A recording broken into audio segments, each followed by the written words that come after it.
I guess now I know why Mom didn't like me playing with the music box.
Mom said the basement was off limits, unless I wanted another tetanus shot.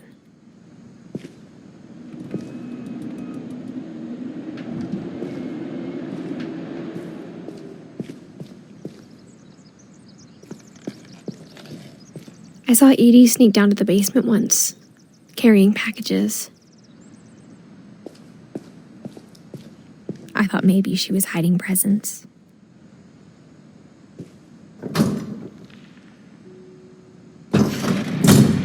It turned out she was hiding a lot more than that.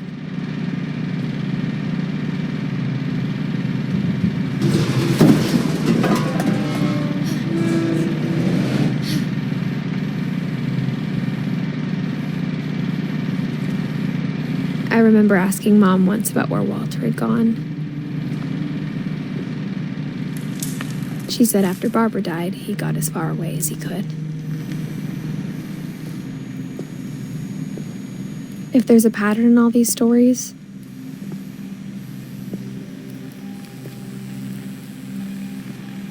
I think it's that none of us has gotten very far.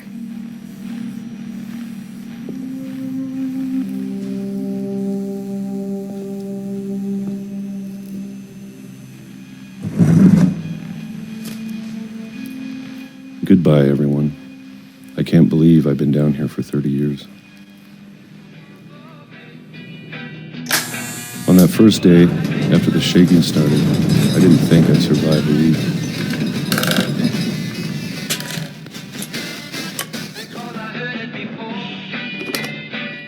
But after a few days, I settled into a routine. That's what kept me sane. Having a schedule, living for today. I always expected to be dead tomorrow. But if you wait long enough, you get used to anything.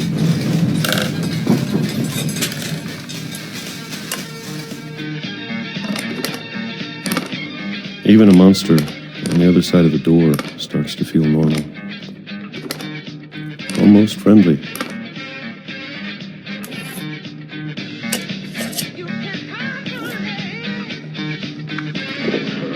And then one day, everything just stopped. Whatever that thing was, it was gone. Maybe it got tired of waiting. Or maybe I just got tired of being afraid.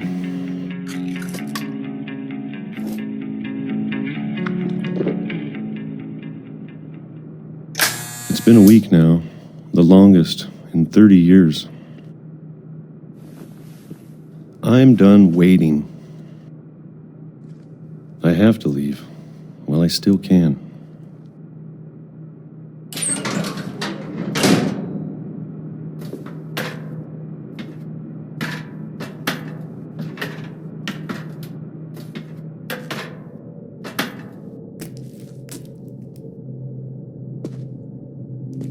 I know it's out there somewhere.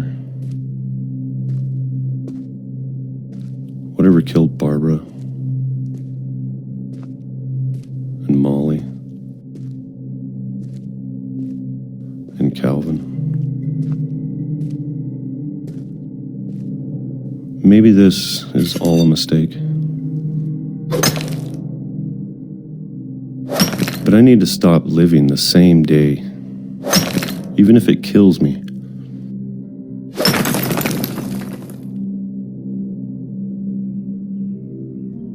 Whatever's out there, I want you to know I'm ready for it.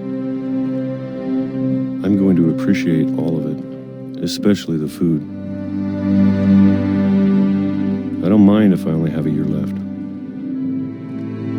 or a month, or a single week. I'd be happy with one new day. I can already imagine the sun on my face.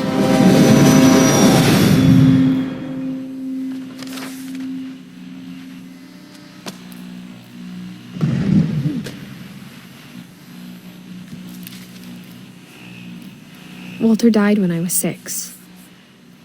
I can't believe my mom never told me he was down here.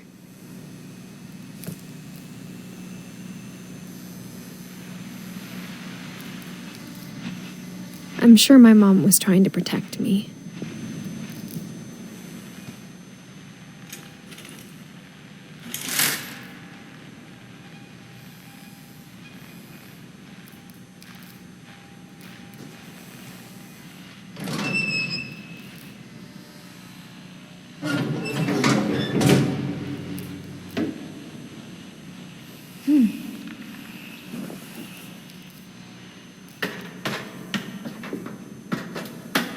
Maybe she was afraid I'd end up like Walter. But if she never told me about an uncle under the house, I can only imagine what else she was hiding.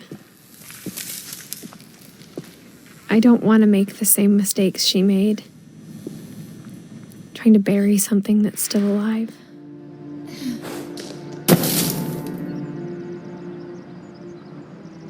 Now that there's only one of us left, or maybe 2, I thought it was time I heard the stories for myself and found out what happened to everyone else. But now I'm worried the stories themselves might be the problem. Maybe we believed so much in a family curse, we made it real.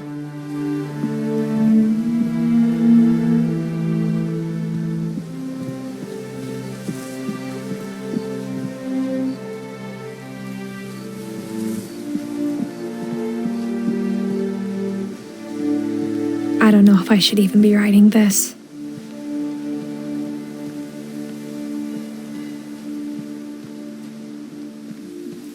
Maybe it'd be better if all this just died with me.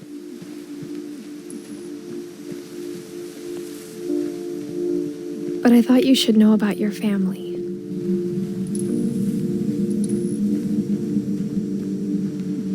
And the history you're a part of.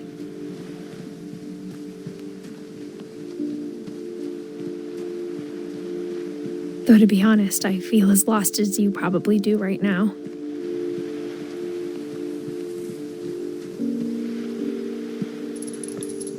I think the people in these stories believed them, for what that's worth.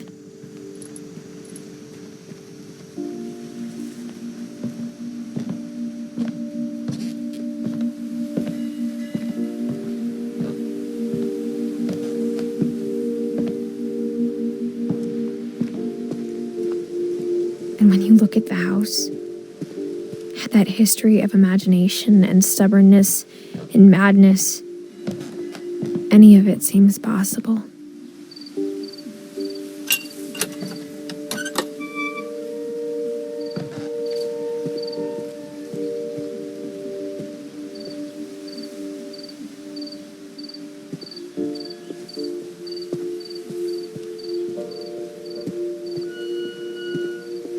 I think we've been surrounded by death for so long, we've just gotten used to it.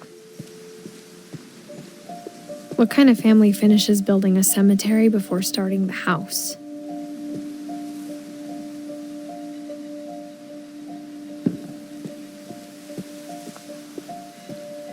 It's embarrassing for me to admit this, but The pet cemetery made me more uncomfortable than the human one. 3 of the gerbils were mine, and 2 had been my fault.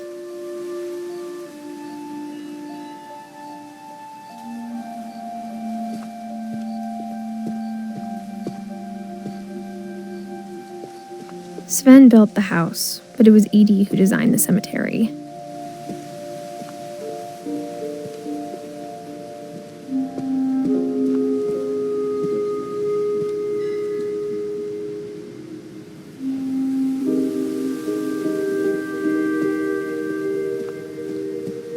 I'm sure Odin's monument had been Edie's idea.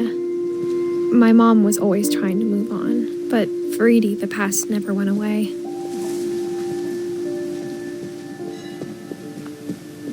She could see it poking out of the water at low tide.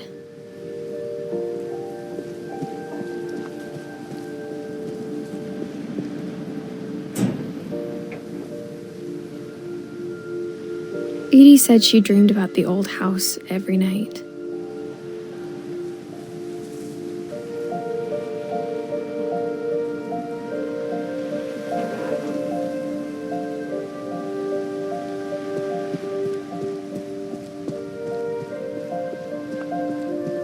Edie's side was always easier for me to understand.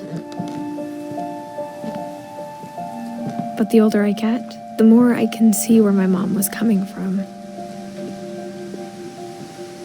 Her dad had been pretty strict, but it wasn't enough to save her brothers. She was just trying to do better.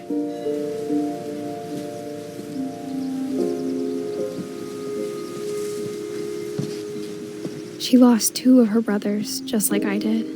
I get why she tried so hard to protect us.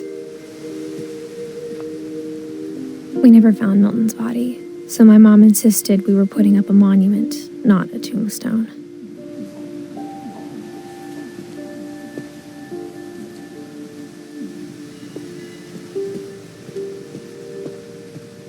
There's so many things I wish I could ask my mom now. Part of me thinks this is what she wanted all along. For me to come back someday and find everything out for myself.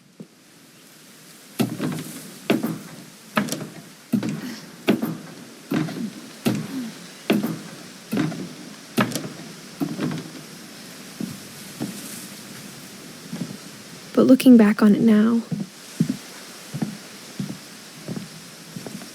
if she told me there was going to be so much climbing, I never would have come when I was 22 weeks pregnant.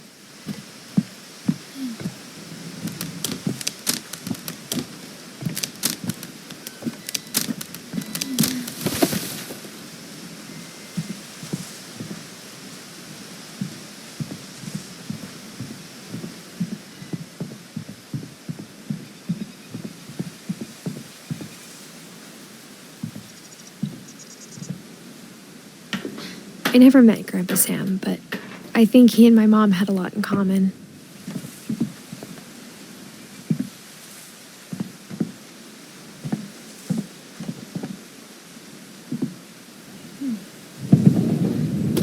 They were both pretty intense. Instead of hiding from death, Sam seemed to go out of his way to meet it.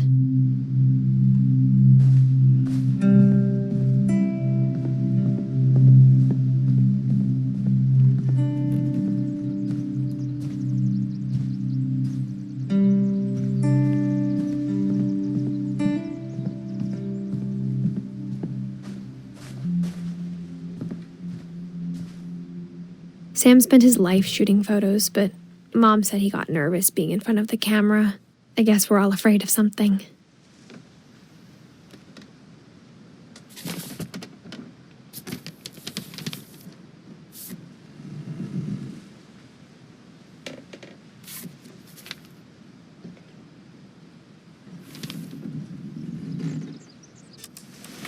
Dawn, I promise, you'll never forget this weekend. Yes, sir. These memories are going to last a lifetime. Am I gonna have to shoot anything?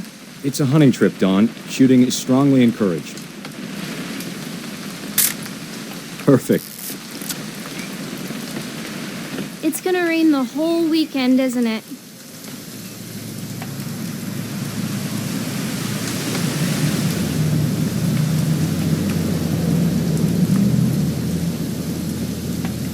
I will never forget this weekend, Dad. That's the spirit. Okay, got it. I'm gonna take some pictures, okay? Just be careful. That camera's older than you are.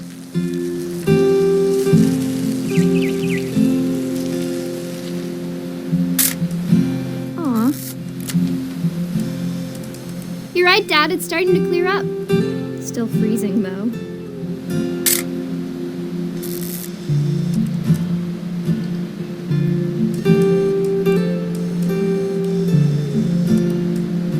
Definitely should not have drunk all that coffee. Hold still while I take a picture of you. I definitely won't be moving. Are you... Hey! That's a keeper. Nothing quite like being outside. I'm just saying, I'm not always gonna be here, Don. You'll need to remember this stuff, if you want to survive. I'll be fine, Dad. You know who else thought he was gonna be fine? Some guy who died. Don, I'm being serious. I know, Dad. You're always serious. Doesn't being out here make you want to chill out? Well, to tell you the truth, I haven't been out here in 20 years.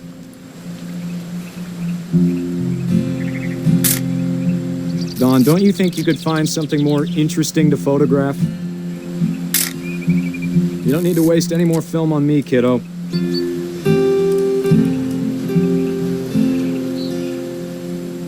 Last time I was with my brother Calvin. Man, that was a great trip. Your grandpa Sven taught us how to fish, how to build a fire. We found an old logging trail. There were deer everywhere. I bet if I could remember where that trail was, we'd spot a buck for you in no time. Give me a minute to check the map.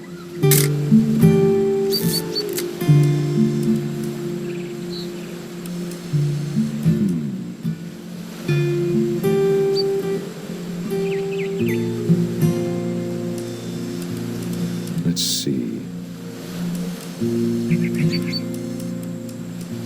Dad! Good eyes, Don. Before you take the shot, let me get a picture of you.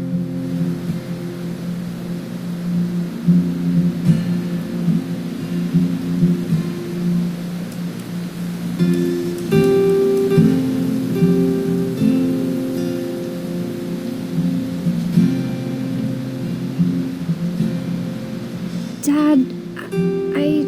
Just breathe. Let me get behind you. Do I have to do this? Don, you don't have to do anything. But if you want to survive, you'll need to be... Great shot, Don!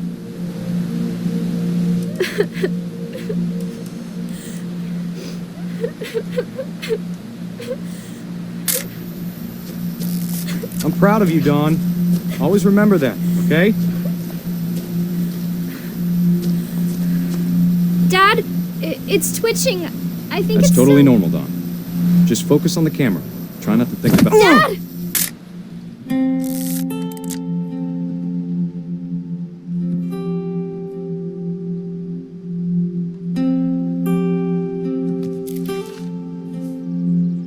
Of all these stories, that's the one I wish most that my mom had told me.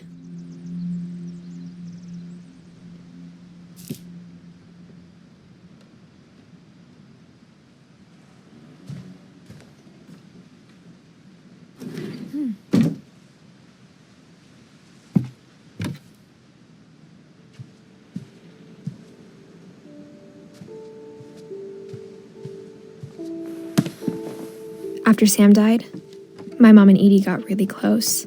They'd both lost a lot.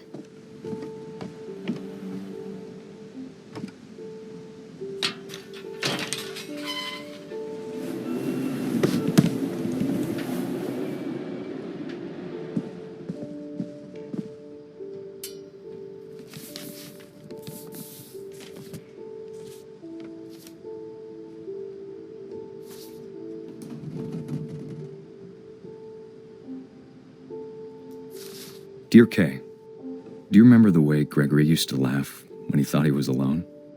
Like something funny was happening, but only he could see it.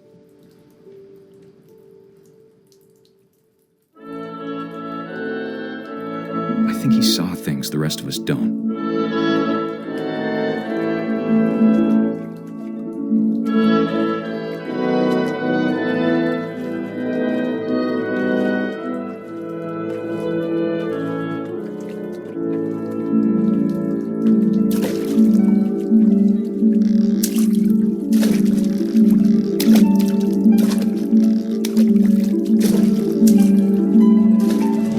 Time's over, Gregory. It's time to... Hold on, sweetie. Hello? Sam, I told you I don't want to talk right now. I wonder what he saw.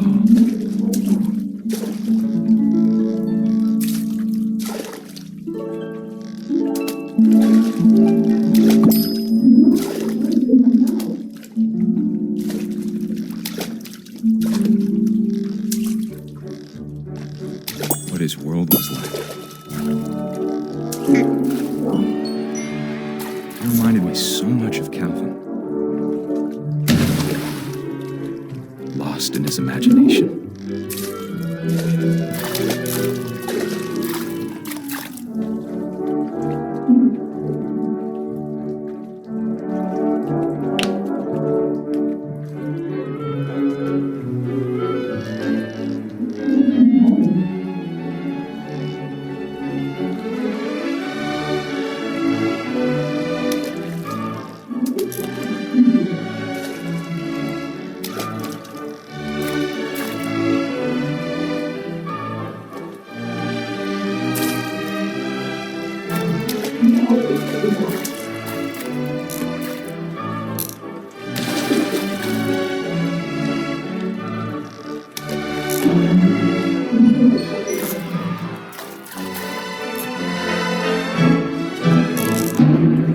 I know how silly it sounds.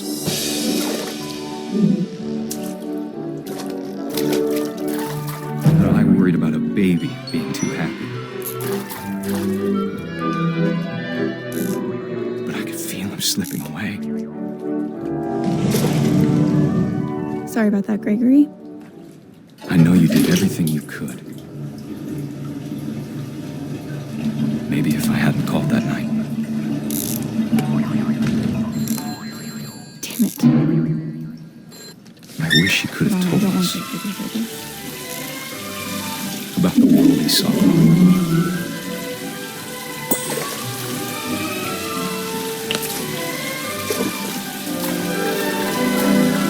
There's so much I don't understand about Gregory. About everything.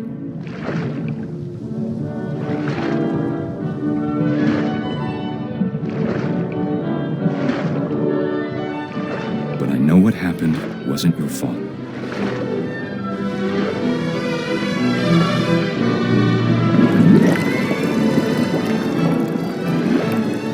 I'm sure he's happy. And he'd want you to be happy too. Good luck, Kay. Love, Sam.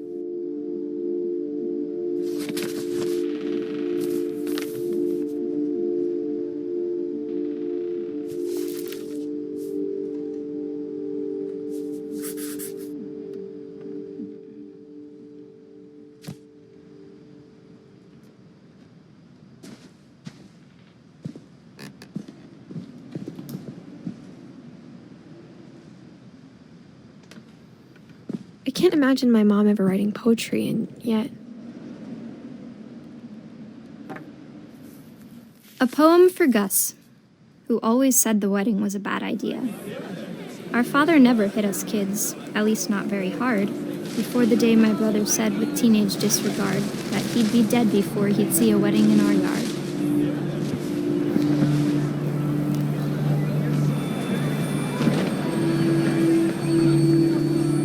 My father made him come, of course, but Gus stood far apart, just flew his kite and bottled up the storm inside his heart.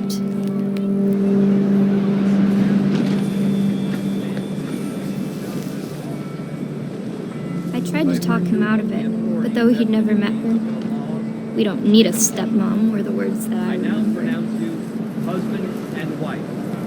You may kiss the bride.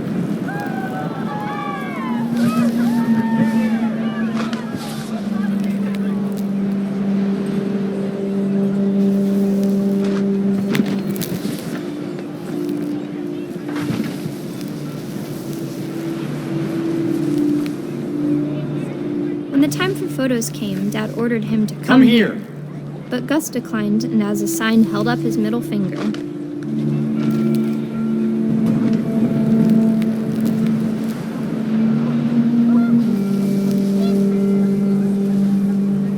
The wind picked up and panicked geese appeared and quickly went.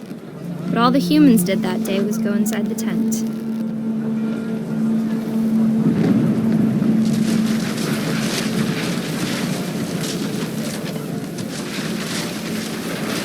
The rain came down in buckets then, but no one seemed afraid that nature might destroy the tent our dad had crudely made.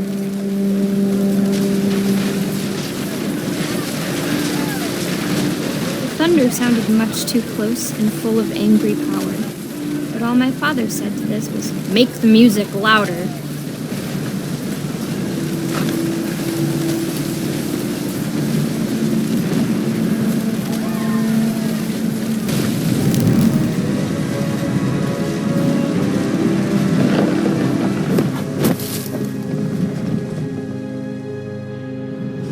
I wish that I could truly say I thought about you on that day.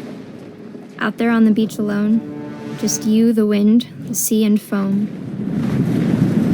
But I didn't, until we found you.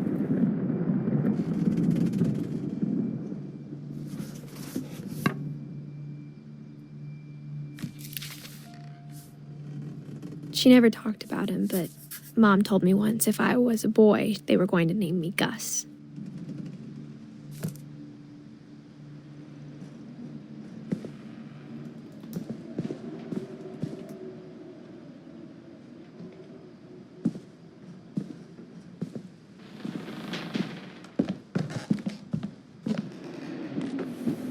My mom moved up to the loft after her brothers died. At the time, it was as far away as she could get.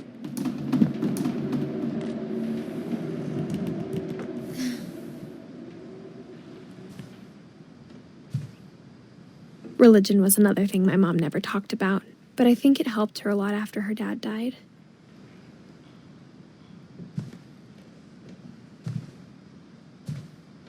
She spent a summer building houses in Calcutta, where she met my dad, Sanjay.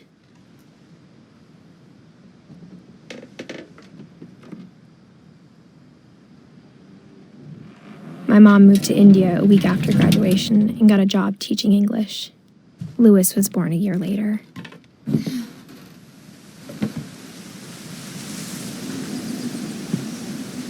When my dad died, I don't think Mom knew where else to go. I'm sure Edie was happy to have her back.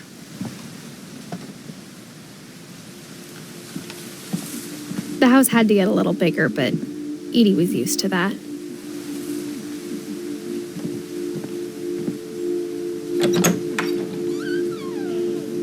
And for a while, things were good, almost normal, but it didn't last.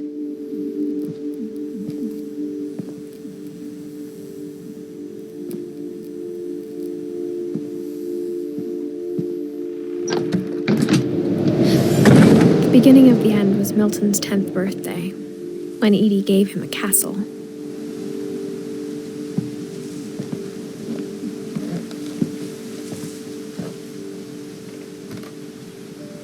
After Milton disappeared, the only thing he left behind was a room full of paintings.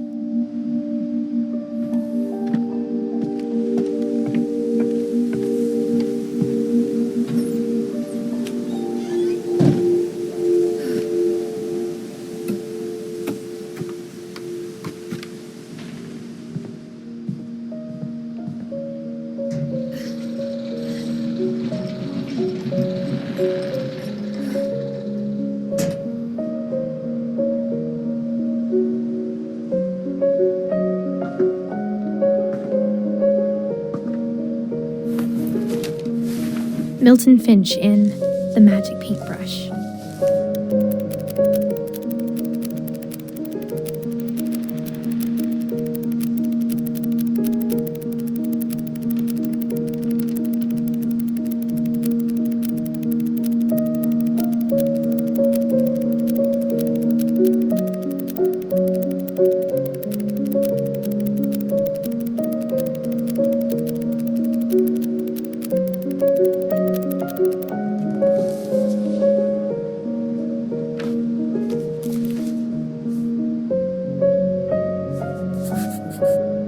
I was 4 when Milton disappeared.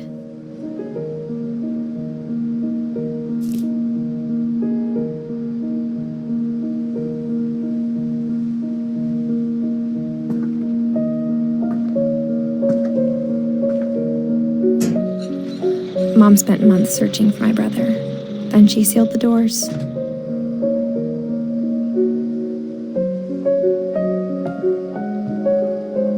Whatever Milton had found in the house, Mom didn't want it getting out.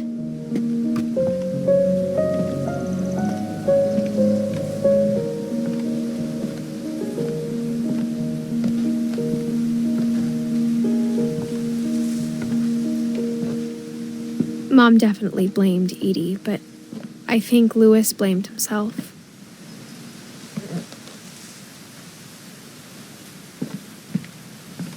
After he graduated, he just spent more and more time in his room, until Mom got him a job at the cannery.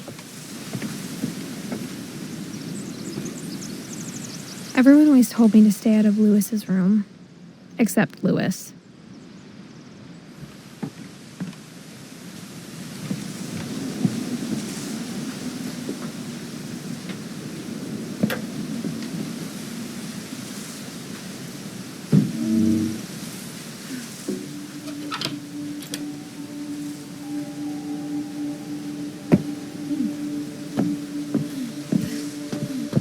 Louis's room smelled very, very familiar.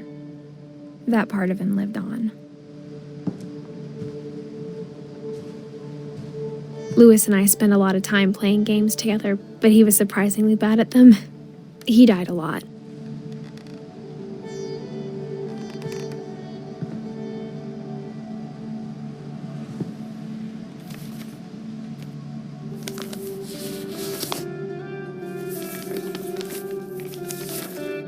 Dear Mrs. Finch, as Louis's psychiatrist, I can understand your desire for an explanation.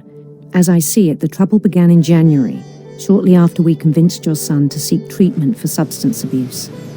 Newly sober, I believe Louis first noticed the monotony of his daily life.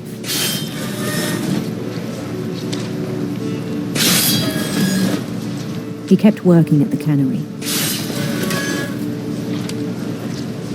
But he withdrew part of himself. In our sessions, I saw the same behavior. His mind began to wander. I asked him to describe it. He said he started small, imagining a labyrinth. He'd feel his way about. Then something moved.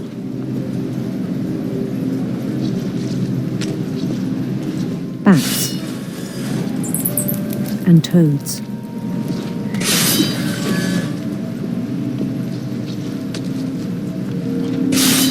And things that have not names.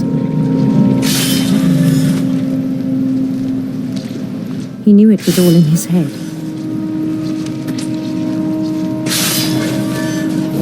But he took it very seriously. I had hoped he'd find himself.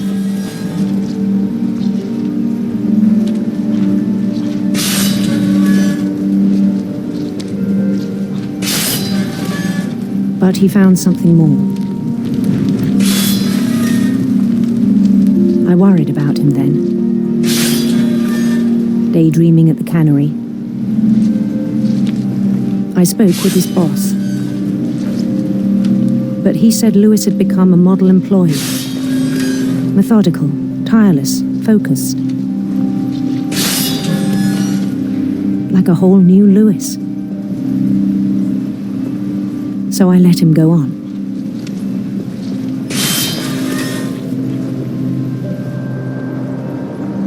I even encouraged him. It seemed very promising at first. He told me he'd made a new friend.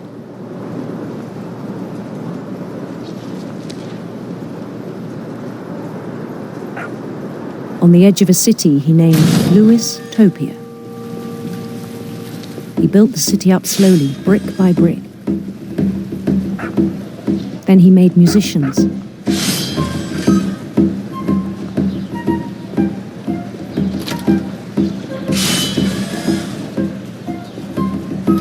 And songs for them to play.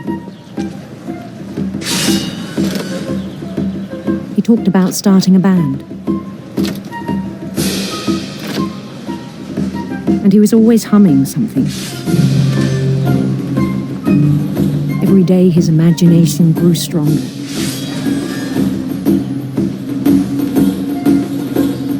He no longer spoke at the cannery. But his chopping was as reliable as ever. Then one day it struck him that all the cheering crowds, even the stones under his feet, were all in his imagination. So he could do whatever he wished.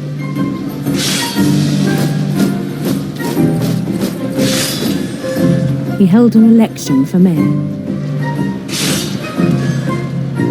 And he won. They begged him to stay, but his mind was already wandering. It became a game for him.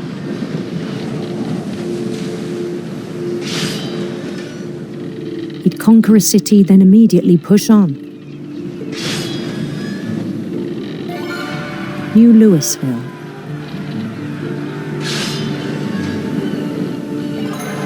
St. Louis. He started drifting away from our reality.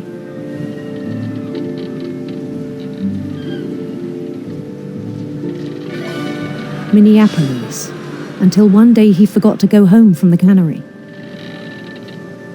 Even as his mother pleaded with him, part of Lewis kept sailing on.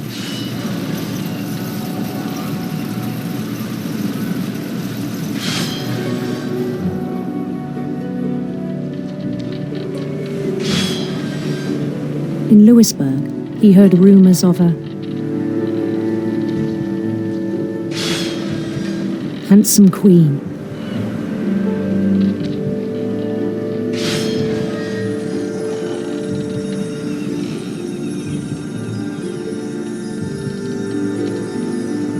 The queen was on her own quest for sinister serpents.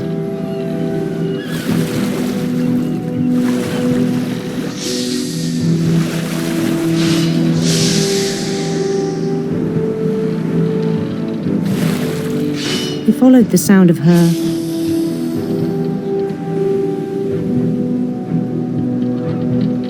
silver harp.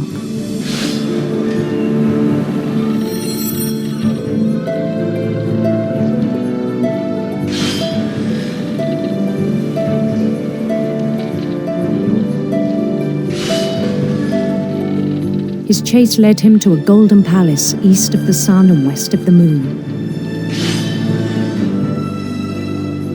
Even then, his logic remained sound. He knew the world was all in his imagination.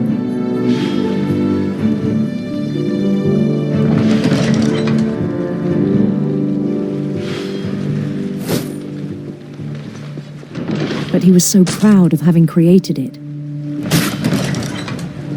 In his own eyes, he'd become something greater than a king.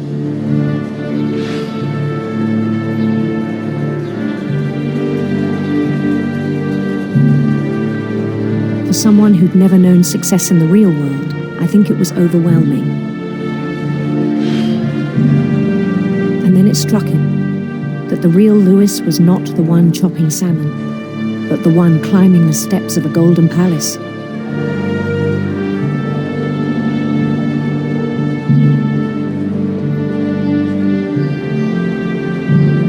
My imagination is as real as my body, he told me. It was hard to argue with him.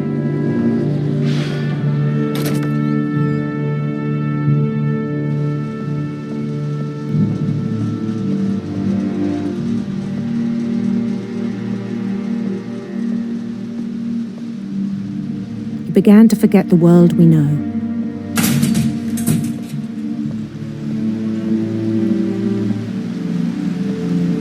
I think it pained him to remember Lewis, the cannery worker.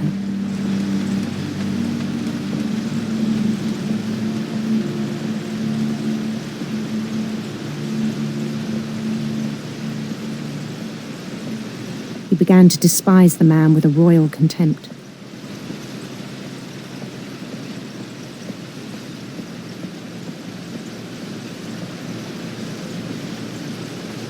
I still thought I could save him. Even after he said he was being crowned king over all the lands of wonder. The palace would be packed with his companions.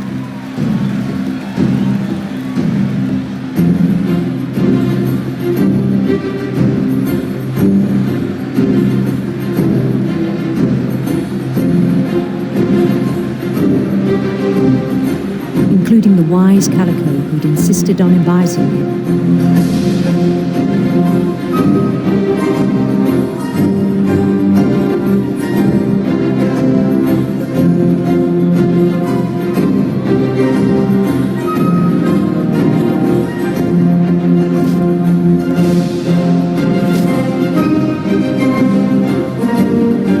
His queen waited, holding his crown.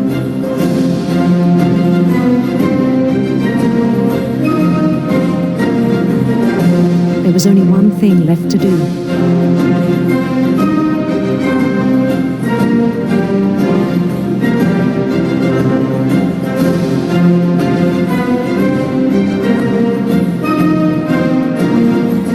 Bend down his head.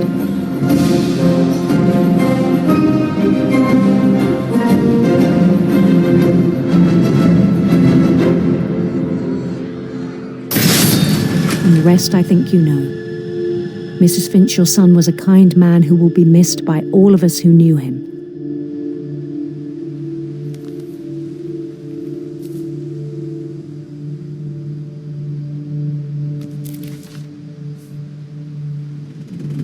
My brother was really cool. I wish you could have met him.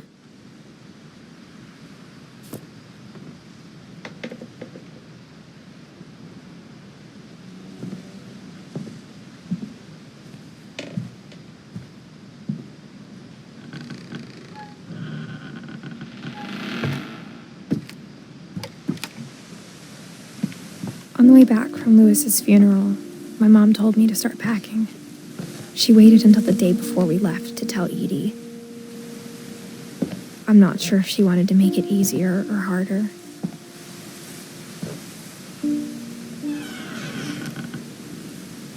I wish we'd stayed. But I understand why we left.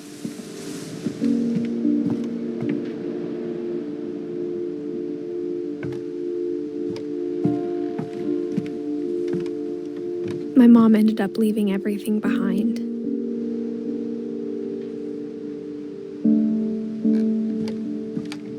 What happened that night had been coming for a long time. Maybe it should have come sooner.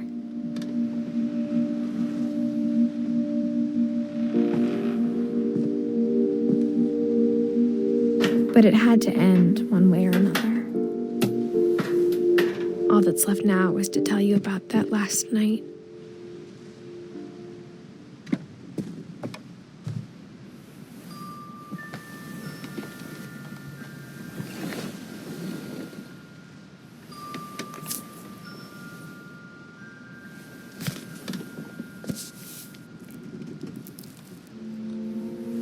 That whole last day, Edie just watched us pack and didn't say a word. until supper when she raised her glass and said, To our final night together, and all our final nights apart. Grandma, you know what I said about alcohol. Some of your medications are very Edith, specific. I left a present for you in the hallway. Why don't you go open it? The grown-ups have to argue now. I'm sorry, you're right. We're all leaving tomorrow. Let's just enjoy our last... I'm not leaving. Edith, you're excused.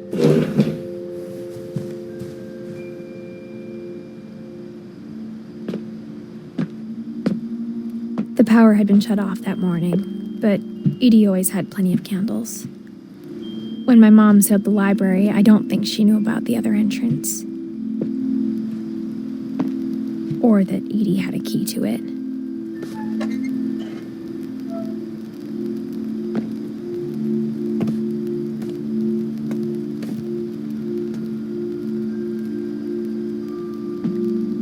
That thing you're afraid of isn't going to end when you leave the house. Edith has a right to know these stories. My children are dead because of your stories. I think it's best if Edith and I leave tonight. We'll have the nursing home send a van for you in the morning, okay? Dear Edith, there's so many stories I wish I could tell you, but there's only time for one. This is about what happened on the night you were born. That night, the tide went way, way out. It was the first and last time I ever saw the old house aground. There'd been an earthquake out in the middle of the ocean. They called it the lowest tide in 1,000 years. God, it smelled awful. You know, I've seen that house every day of my life.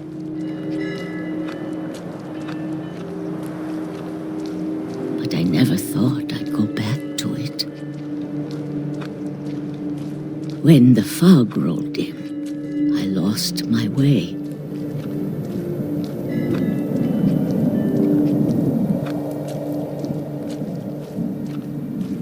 I got turned around.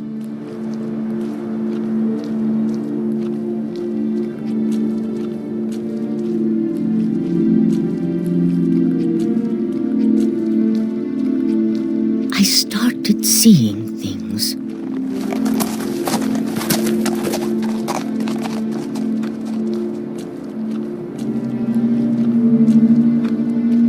Things I'd forgotten had ever existed.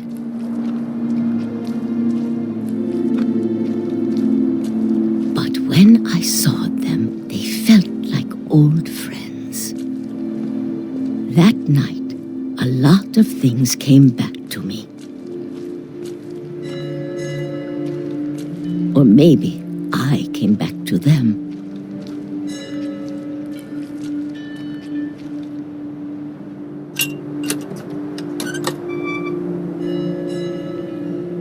Things I can't explain, but that I need you to try and... Edith, what are you doing in here? It's mine! Edith! Mom, you're gonna rip it! Let go! I kicked and screamed, but Mom dragged me to the car. I never saw Great-Grandma Edie again.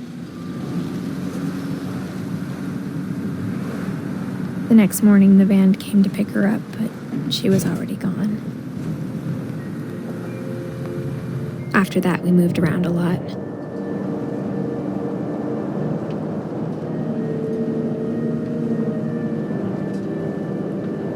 We both tried to make the best of it.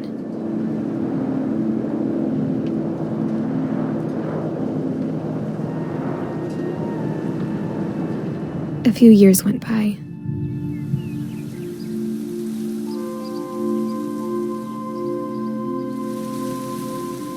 My mom didn't like to talk about it, but she started getting sick a lot.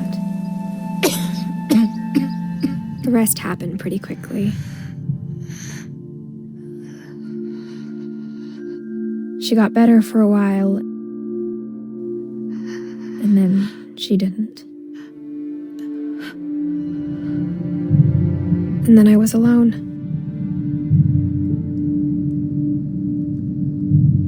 The last Finch left alive.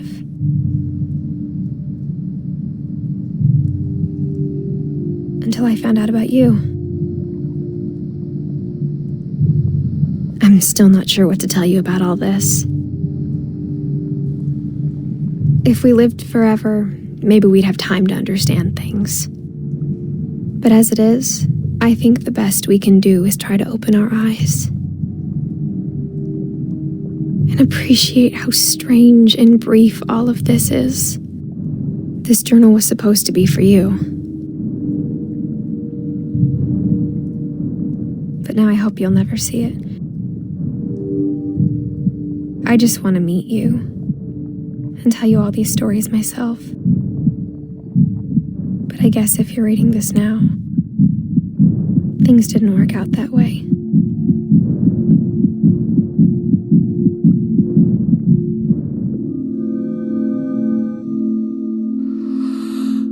This is where your story begins. I'm sorry I won't be there to see it. It's a lot to ask, but I don't want you to be sad that I'm gone. I want you to be amazed that any of us ever had a chance to be here at all. Good luck.